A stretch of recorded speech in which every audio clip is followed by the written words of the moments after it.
मी सकाळी बसून विचार करतो की 40 वर्ष अशा स्त्री की जिनं माझं आयुष्य पूर्वेपासून पश्चिमेपर्यंत, उत्तरेपासून दक्षिणेपर्यंत मी काय होतो त्यावेळेला मी लग्न केलं. एवढी समज नव्हती, यंग एज होत आणि ज्यावेळेला आम्ही लग्न केलं त्यावेळेला बरेचसे विरोध देखील होते लग्नाला आणि त्यातून देखील आम्ही लग्न करून आम्ही सुरुवात केली. परमेश्वराचे ब्लेसिंग्स जर जीवनामध्ये कुणी आणि असं जर मी म्हटलं तर मी म्हणेल की सगळ्यात जास्त मी संकट आली, वादळ आली, भले मोठे मोठे प्रॉब्लेम झाले आणि तटून देखील परमेश्वराला मला 40 वर्ष एकत्र अजूनही चांगल्या स्थितीत ठेवलेलं आहे. प्रत्येक आजारपणातून बाहेर काढून आम्हाला त्या ठिकाणी ठेवलेलं आहे. मी विचार केला सुरुवातीला 2 खोल्याचं पाण्याचं घर वाडलेसवाडीच्या दवाखान्यात अजूनही आहे. मी कधी जाताना बघतो तर अजूनही मला ते आठवते ते दिवस आम्ही कसे काढले. पैसा नसायचा आणि त्या सगळ्या गोष्टी करत असताना बरेचसे वाईट अनुभव देखील त्या ठिकाणी यायचे. हे कधी कधी जाऊन उसने काढायला लागायचे पैसे आणि मग पुढं जायचं. कधी कधी गोष्टी आम्हाला हव्या असायच्या पण घेता येत नसायच्या. 2 खोल्याच्या घरातून नंतर देवीसाहेबांची कृपा पहिल्यांदा त्याने आम्हाला त्या ठिकाणी ते घर दिलं. 2 खोल्या होत्या, एक छोटी खोली आणि एक मोठी खोली. मोठी म्हणजे किचन आणि एक साईडला खोली. तेवढ्या खोलीचा मी संसार केला आणि आमच्या जीवनाची आम्ही सुरुवात केली. ओके, आम्ही जर बघितलं तर आमच्या मिसेस त्यावेळेला आमच्याच आगळ होत्या. 19 वर्षाची मुलगी जिला सांभाळून पुढे राहायचं म्हटल्यानंतर एक मोठी कसरत होती. कारण स्वभाव पहिल्यापासूनच एक आहे की मला जे पाहिजे ते मला पाहिजे. पण त्यातून देखील स्वतःला सावरून तिला सगळ्या गोष्टी माझ्यासाठी करत असताना प्रत्येक वेळेला ज्यावेळेला नको म्हटलं त्यावेळेला ती थांबली, ज्यावेळेला पाहिजे म्हटलं त्यावेळेला ते घेतलं. असं करत आमचं जीवन कंठत आलो. जर आम्ही बघितलं तर 2 खोल्यातून नंतर 3 खोल्याचं घर आम्हाला मिळालं. 3 खोल्यानंतर आम्ही बंगल्यात राहायला गेलो. तिथनं परत आम्ही 3 खोल्याच्या खोलीत आलो. तिथून आम्ही नर्सेस स्टाफ क्वार्टर्स तिथं राहायला गेलो. ते 4 खोल्याचं होतं. छोट्या छोट्या खोल्या पण 4 खोल्या होत्या आणि तिथून परमेश्वराने या ठिकाणी आम्हाला आणलं. आणि कधी माझ्या स्वप्नात देखील मी विचार केला नसेल की इतकं सुंदर दिशा परमेश्वर ब्लेस केलं. ते झालं घराच्या बाबतीत. बाकी जर बघितलं तर आम्ही सुरुवातीला जेव्हा लग्न केलं माझ्याकडे सायकल सुद्धा नव्हती. मी सांगली मिरज सगळीकडे चालत फिरून अक्षरशः म्हणजे 25 पैसे खिशात नसायचे की आम्ही बसमध्ये बसावं आणि जावं. बाहेर कुठं चहा प्यायचं म्हटलं तर त्यावेळेला 5 पैशाने 10 पैशाला चहायचं. तेवढे पैसे खिशात नसायचे. रस्त्यात जाताना कुठं काय दिसलं तर पाणी, तिथं पाणी प्यायचं आणि पुढं जायचं. असं करत आम्ही दिवस काढले सुरुवातीला. तिथून परमेश्वरानं उचललं. चांगला एक जॉब दिला. दुसरा जॉब, तिसरा जॉब. आम्ही सुधारलो. आम्ही आमच्या संसारामध्ये उभा राहिलो आणि सायकल नंतर मी माझी घरची सायकल आणली. सायकलवरने येणं जाणं चालू झालं. त्याच्यानंतर आम्ही बाईक घेतली. त्या बाईकवरनं आम्ही जायचं. नंतर भरपूर घेतलं काय बाईक्स भरपूर घेतल्या.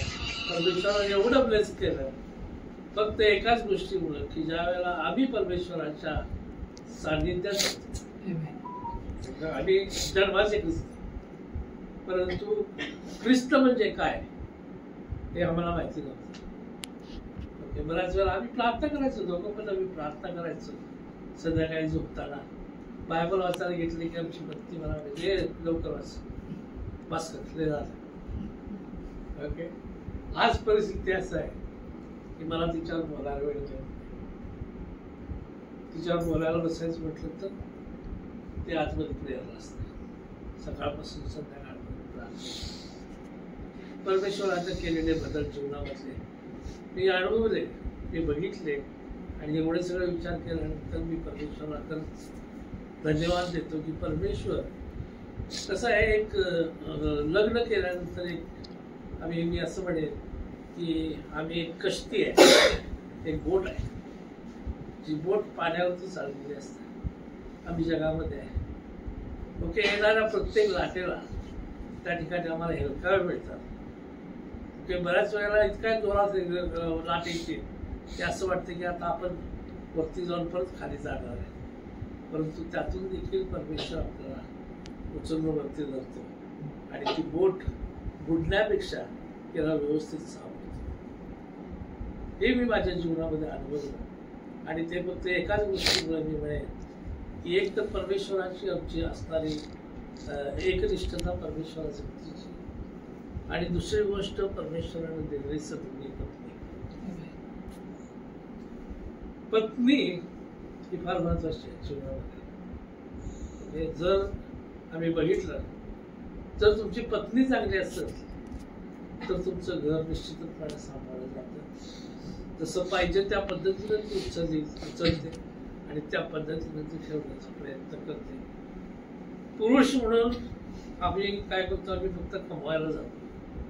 पण कमवून आणल्यानंतर घरात असणाऱ्या मुलांना सांभाळणं, माझी मुलं 2 पण घरामध्ये 11 मुलांना सांभाळणं एक मोठं कौशल्य लागतं. आणि तसं तिने केलं. तेवढी मुलं तिनं सांभाळली, सगळ्यांना पायावर उभं केलं. आज आमच्या सक्तीत पण नाही ही गोष्ट राही, परंतु जे तिनं तिच्या जीवनामध्ये करून दाखवलं ते मला नाही वाटत कुठली स्त्री करू शकते. कारण आपली पोरं सोडून दुसऱ्या कुणाला घरात द्यायचं म्हटलं की पहिल्यांदा बायकाच असते. तिला कशाला घरात आणायचं? आमचा तुमचं काय चाललंय? प्रत्येकाच्या घरामध्ये कोण एक्स्ट्रा माणूस कोण त्या ठिकाणी सहन करत नाही. पण तिच्या स्वभावातून मला एकच गोष्ट लक्षात आली, कधी पण कुठं पण कुणाला पण कसला पण त्रास होऊ दे, ओके, तिथं ती आहेच. तेव्हा जाऊ नकोस, काय तर प्रॉब्लेम येत नाही. मी जाऊन येते, मी बघून येते. त्याच्या वेळेला केसेस झाल्या मामा लोकांच्या वगैरे याच्यात आम्ही समोर झालो तिच्यामुळे. परंतु एक तिच्या अंतकरणाची झील आहे की आपण काय तर करायला पाहिजे, आपण काय तर हे करायला पाहिजे. ते खरंच त्या ठिकाणी लिहून दाखवण्याजोगं पण आहे आणि त्याची प्रशंसा करण्याजोगं पण आहे. ओके, कमतरता प्रत्येकाच्या जीवनामध्ये असतात, नाही असं नाही. हे आमच्या जीवनामध्ये देखील बऱ्याचशा कमतरता होतात आणि आहेत, नाही असं नाही. परंतु तरी देखील परमेश्वराने ही 40 वर्ष सगळ्या हेलकाव्यातनं आमच्या बोटीला सांभाळलं. ओके, आणि आम्हाला सुंदररित्या परमेश्वरानं चालवलं. मी फक्त कधी कधी ते आठवतो की परमेश्वर जेव्हा बोटीत झोपला होता, ओके, त्या ठिकाणी सगळेजण पावसाळे होते. एवढ्या जोरात लाटा चालू झाले, वादळ चालू झाले, आणि कसं आपण यात बाहेर पडणार, आम्ही किनारा कसं काढणार. परंतु आज जेव्हा मी मांडून उठतो त्यावेळेला माझ्या लक्षात येते की प्रत्येक वादळाला शांत करणारा परमेश्वर अत्यंत सुंदररित्या आम्हाला कधीही कळू न देता परमेश्वरानं आलेलं जीवनाचं प्रत्येक वादळ त्या ठिकाणी शांत केलं. आणि आज आम्हाला त्याच्या गौरवासाठी 1992 पासून आम्ही सेवेमध्ये आहे. आजपर्यंत परमेश्वरानं त्या ठिकाणी उत्तम ते ज्ञान दिले, त्याची मंडळी चालवण्यासाठी, त्या लेकरांना घेण्यासाठी, त्याला मार्गदर्शन करण्यासाठी, आणि या सगळ्या गोष्टींसाठी मी खरंच परमेश्वराला धन्यवाद देतो की परमेश्वर किती चांगला आहे याचा अनुभव जर तुम्ही पाहायचा असेल तर मी म्हणतो माझ्या जीवनातून मी तो अनुभवला. सगळ्या गोष्टीमध्ये परमेश्वरानं त्या ठिकाणी सुंदररित्या मार्गदर्शन केलं. माझा विश्वास आहे की परमेश्वर हे ऐकत आहे आणि आम्ही ते ऐकलेलं आहे. परमेश्वर या सगळ्यासाठी मी परमेश्वराच्या नावाला सगळ्यांना सांगावं हे मॅरेज अॅनिव्हर्सरी मला फक्त एकत्रित करून सगळ्यांकडनं आशीर्वाद घ्यायचे, कारण आता सध्याच्या स्थितीमध्ये आम्हाला आशीर्वादाची एक गोष्ट माझ्या जीवनामध्ये मी अनुभवली. 40 वर्षाच्या संसारामध्ये बायबलमध्ये लिहिलेलं आहे ना, 2 घराविषयी, एक वाळूवर बांधलेलं घर आणि खडकावर बांधलेलं घर. आणि कुठलं घर टिकून राहतं? तर जे खडकावर बांधलेलं आहे. परमेश्वरच्या नावाला धन्यवाद देते. आमचं लग्न झालं पण अगदी देवानं मला सगळ्यांना दिला.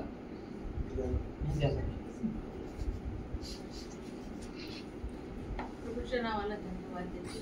लग्न झालं म्हणजे मला वाटते 3 ते 4 वर्षच आम्ही जगीक राहिलो असेल. प्रभूनं मला तारणाचा अनुभव दिला आणि विश्वासाच्या द्वारे देवानं आमचं घर इतकं मजबूत केलं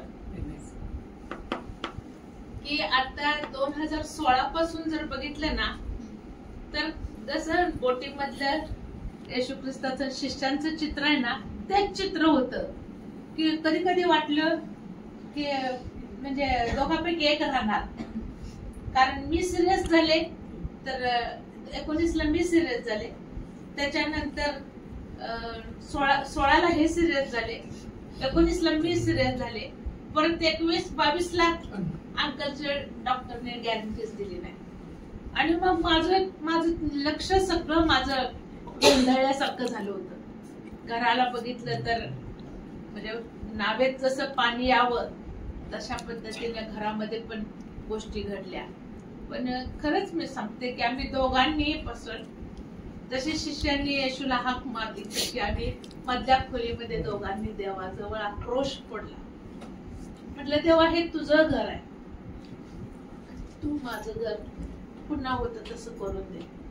कळलं नाही, युनिक टेस्ट झाल्या, सगळ्या युनिक. आणि ह्या टेस्ट मध्ये एक गोष्ट मी बघितली की अंकल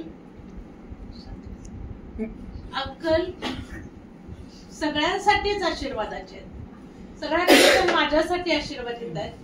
कारण माझं बालिश जीवन आणि मातृहीन पितृहीन जीवन मी आजी आजोबाकडे आणि मामा लोकांच्या छत्रछायेखाली वाढली. आणि लहानपणापासून एक मर्सीफुल शब्द माझ्यावर, अगं आईबाप नाहीत ग, त्याचं त्याला तसं मारू नका, अगं आईबाप जवळ नाही ग, त्याला रडवू नका.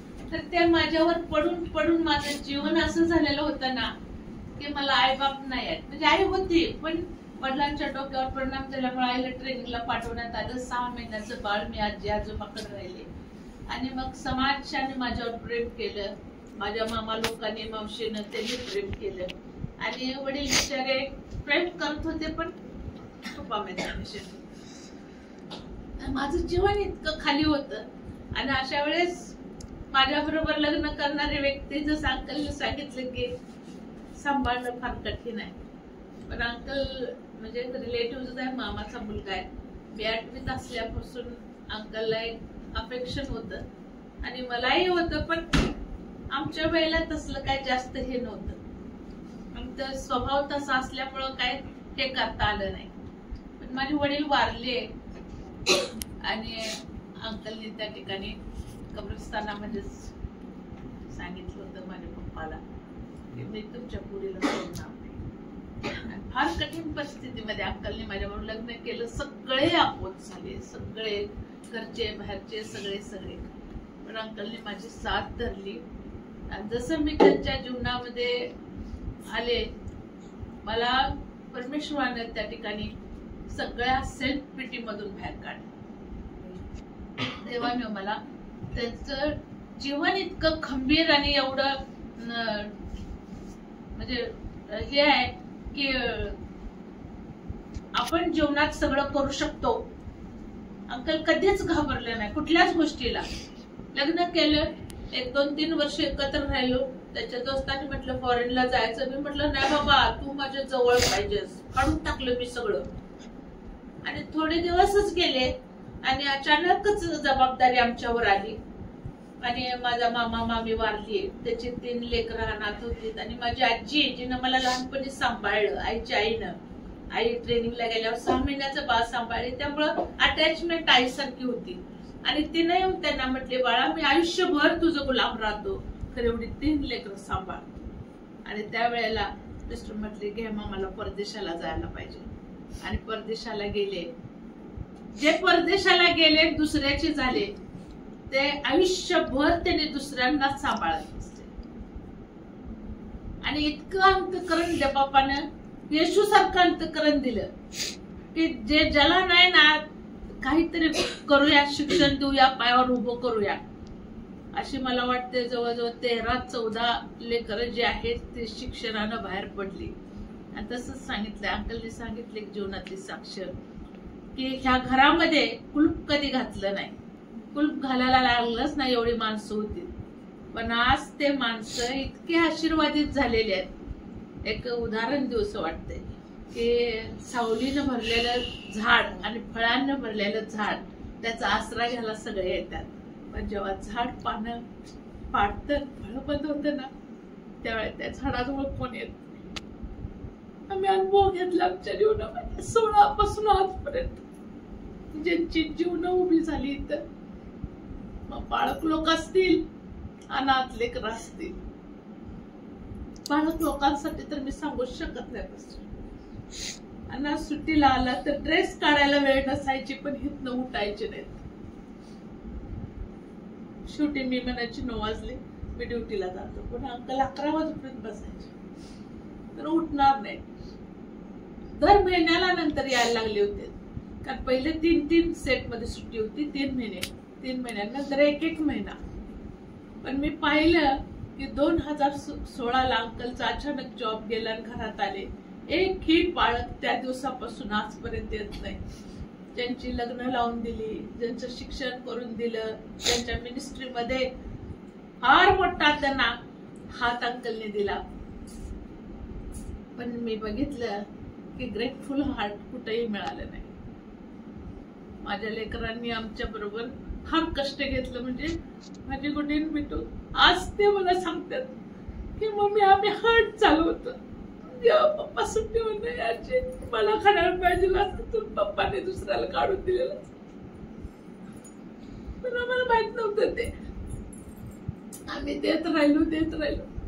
लेकर ते त्यावेळेला त्यांना त्यांच्या परीने मिळालं, पण जो हक्क त्यांचा होता तो दुसऱ्यांना जात होता. आज आमची लेकर जरी लहान बसली तरी पण त्यांना माहिती माझ्या बेटूला जबाबदारी पोटी तो म्हणते मम्मी मला तिथं राहावं लागतंय. पण त्याचं निम्म लक्ष त्याच्या बापाकडे, की काही जरी झालं तर माझ्या बापाबरोबर मी असायला पाहिजे. वादळात तो संघर्षात त्या ठिकाणी राहत आहे.